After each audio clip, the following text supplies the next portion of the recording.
gentleman from Memphis, Tennessee, Congressman Steve Cohen, is now recognized. Thank you, Mr. Speaker, and I appreciate the time, Mr. Walker. And I remember that the last time I saw John Lewis was March the 5th, his birthday, and you offered the prayer. And that meant a lot to me, and it showed me the respect that you had for him and that he had for you. It was a beautiful moment.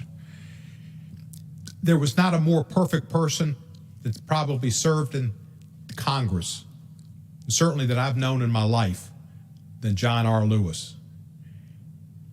He had every quality that you would desire in a human being, and couldn't even imagine a person to have them all together.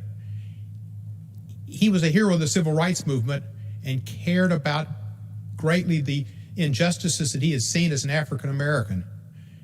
And that's what launched him on his civil rights struggles.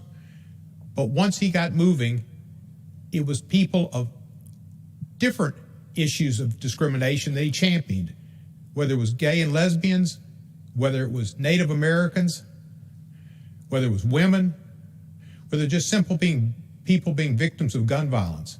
John Lewis took up the cause, and he stood up for everybody. He did not know color. He did not know gender. He did not know any differences in people. He loved all people. It was such an honor to serve with him. Early in my career, the American Bar Association presented their Day Award to John Lewis, Richard Lugar, and myself. The award was nothing compared to the fact that I was with John Lewis that day. It made me feel much greater than I ever could become. I had the great honor to travel with him to South Africa for the 50th anniversary of Robert F. Kennedy's Ripple of Hope speech in Cape Town.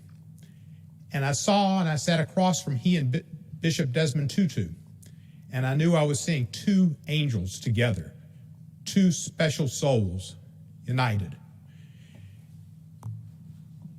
Mr. Lewis loved two people in life that were his heroes. One was Dr. Martin Luther King, and another was Robert Kennedy. And that purpose of that speech, that trip, was to honor Robert Kennedy in that 50th anniversary of that speech.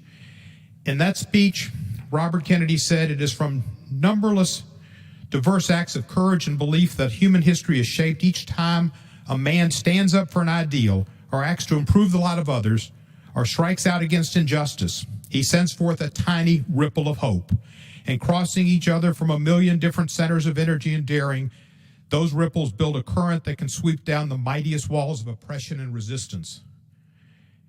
Robert Kennedy might as well have been speaking about John Lewis that day in 1964, because that's what John Lewis did, and he was more than a ripple of hope.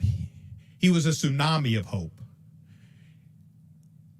He was in every good cause there was, and he sacrificed himself physically in South Carolina, in Alabama, in Mississippi for civil rights, and he sacrificed himself even when he was a member of Congress for different causes, getting arrested.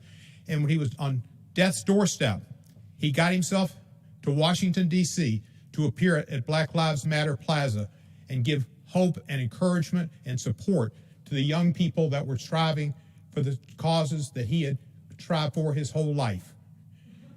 I value every single moment I spent with Congressman Lewis. It was an honor to know him. I miss him.